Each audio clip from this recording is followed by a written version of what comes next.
अब सुन रहे हैं सुबह संदेश मॉर्निंग वॉइस। अब प्रभु का दास वर्गीस टीसी राजस्थान से वचन से बांटा जाएगा। नैया मेरी तुम ही संभालो, जीवन मेरा तुम ही उबारो।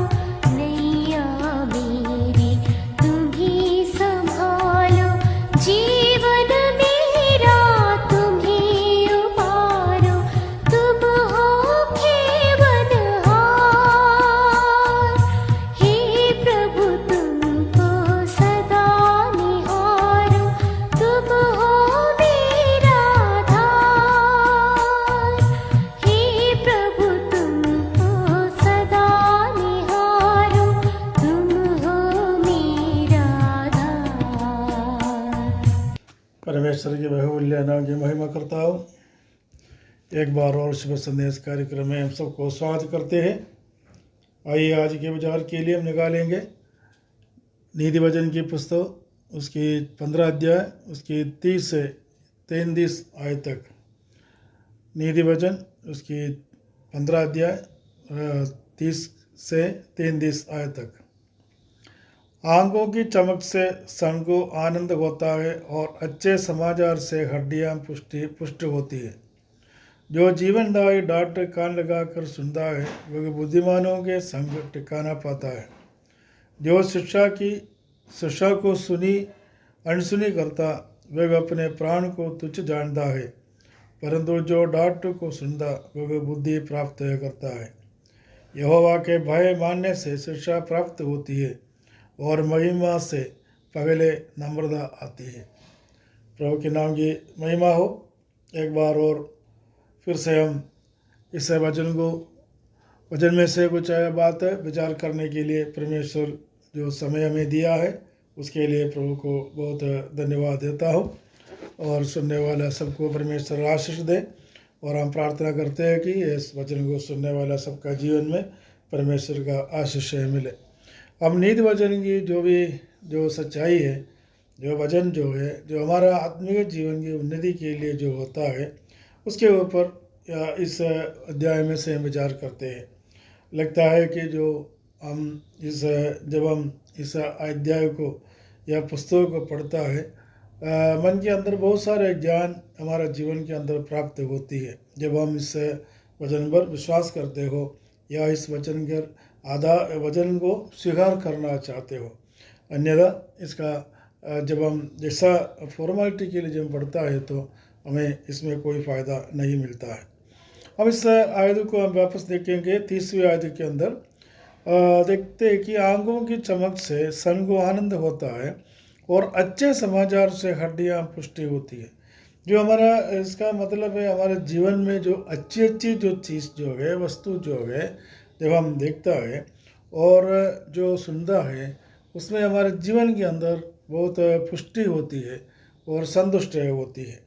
कई बार हम गलत बातों को देखते हैं तो जीवन के अंदर निराशा पैदा होती है या पुष्टि की जगह में कमजोरियाँ हमारा जीवन के अंदर महसूस होता है।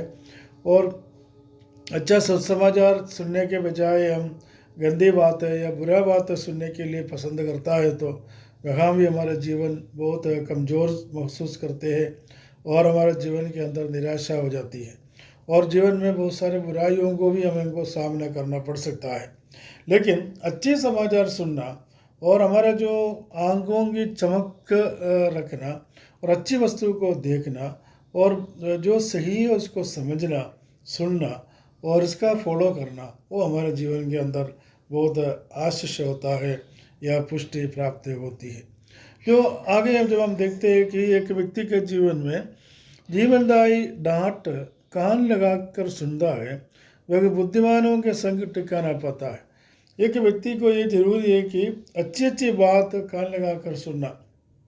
कई बार लोग अच्छी बातों को सुनना पसंद नहीं करता है, लेकिन बुरी बात जब होता है वह हम दूर से ही कान लगाकर सुनने का पसंद करता है, क्योंकि कई लोगों को बुरी बात अच्छा लगता है, अच्छी बातों को भी वो बुरा समझता है।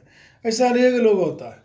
अच्छी बात जब हम बोलता है तो उसको बुरा लगता है, लेकिन बुरा बातों को कान लगा कर सुनते हैं और इसको वो पूरा बहुत पसंद करते हैं और इस बातों पर बहुत आनंद मनाते हैं। लेकिन इधर हम देखते हैं कि जीवनदायी डांट कान लगाकर सुनना वो बुद्धिमानों के संग टिकाना पाता है। बुद्धिमान लोगों के साथ रहना हो तो जीवनदायी बातों को या डांट को कान लगाकर सुनना है। जो आगे भी हम देखते हैं कि यदि कोई व्यक्ति अच्छा शिक्षा को अनसुनी करता है वह अपने प्राण को तुच्छ समझता है। एक व्यक्ति का जीवन में जरूरी है कि प्राण जो है परमेश्वर जो हमको दिया है वो प्राण की जो रक्षा है प्रभु यीशु मसीह के द्वारा हमको जो दिया है उस बातों को अनसुनी नहीं करना है। परमेश्वर हमारा देह आत्मा और प्राण को बचाने के लिए प्रभु यीशु मसीह को संसार में भेजा और यीशु मसीह के द्वारा हमारे जीवन के अंदर इस प्राण को बचाव मिलता है। यह प्राण परमेश्वर के समूह में होता है और इस बातों पर जो इस बातों को हमें अनसुनी नहीं करना चाहिए, उसकी बातों को समझना चाहिए, क्योंकि परमेश्वर हमारे प्राण को रक्षा किया तो इस प्राण को कभी तुच्छ नहीं जानना है और प्राण को कभी बुराई में नहीं डालना है। क्योंकि आगे लिखा है जो डांट को सुनता है बुद्धि प्राप्त करते हैं। एक मनुष्य का एक जरूरी है कि हमेशा बुद्धि प्राप्त करना है तो डांट सुनना पड़ता है। एक गुरु एक मास्टर अपने शिष्यों को अपने चेलों को जो हमेशा डांटते हैं, इसलिए डांटते हैं कि वो अच्छा हो जाए। एक प्रभु के अगुवाई लोग अपने विश्वासियों को दूसरे लोगों को कभी कभी डांटना पड़ता है, तो डांट सुनना पड़ता है इसलिए कि जो अच्छा हो जाए। विश्वासियों को जीवन में भी हमेशा एक शिष्य का एक गुरु का अधीन में रहकर शिक्षा प्राप्त करने वाला रूप में हम समझते हैं बाइबल के अंदर। क्योंकि हर एक विश्वासी परमेश्वर का वचन सीखने वाला है, वो परमेश्वर के समूह में एक स्टूडेंट्स के रूप में, एक छात्र के रूप में, एक विद्यार्थी के रूप में, क्योंकि एक ज्ञान प्राप्त करने वालों के रूप में, क्योंकि गुरु से प्राप्त करना बहुत जरूरी है। हमारा गुरु जो है परमेश्वर, जो यीशु मसीह अच्छा गुरु था, जो अपने चेलों को शिक्षा प्राप्त देता था और चेलों को सिखाता था। जो चेले इसको सीखते थे तो इनके जीवन के अंदर परमेश्वर का अनुग्रह और परमेश्वर का वचन प्रबल हुई और इससे वो आगे प्रभु की सेवा में आगे निकला है। और एक परमेश्वर का दास लोग, एक विश्वासी हमेशा सीखने वाला होना चाहिए, क्योंकि परमेश्वर उनको बुद्धिमान होने के लिए सृष्टि किया था। ऐसा नहीं है कि मूर्ख बनने के लिए सृष्टि कभी नहीं किया था। और 33 आयत के अंदर हम देखते हैं यहोवा का भय मानने से शिक्षा प्राप्त होती है और महिमा से अब पहले नम्रता आती है। एक व्यक्ति का जीवन में आने वाला दो क्वालिटी, एक तो शिक्षा प्राप्त करना, दूसरी नम्रता होना। जब अच्छा शिक्षित व्यक्ति हमेशा नम्र होने के लिए कोशिश करता है। उनके अंदर कभी घमंड, कभी ऐसा जो चीज़ नहीं होगा जो घमंड दिखाकर, अहंकार दिखाकर गिरने वाले काम वो नहीं करता है, क्योंकि वो नम्र होने के लिए कोशिश करता है, क्योंकि उन्होंने अच्छा शिक्षा पाया हुआ है। प्रवेश मसीह इस बातों को शिक्षाया, लोगों को सिखाया, अपने चेलों को सिखाया नम्र होना, मेरा जैसा नम्र होना, मेरा जैसा जो दीन होना, ये परमेश्वर मसीह का जो शिक्षा में आता है। आइए इस वचन हमारे जीवन के अंदर अनुग्रह आशीष दे, परमेश्वर का कृपा हमारे जीवन के अंदर बढ़ते जाए। प्रार्थना करते हुए आगे बढ़े कि मुझे एक अच्छा शिक्षा दे, मुझे एक बुद्धिमान बने, मैं नम्र होकर के आगे बढ़े। इस वचन के द्वारा परमेश्वर में सहायता करे, मदद करे। प्रभु के नाम की महिमा हो।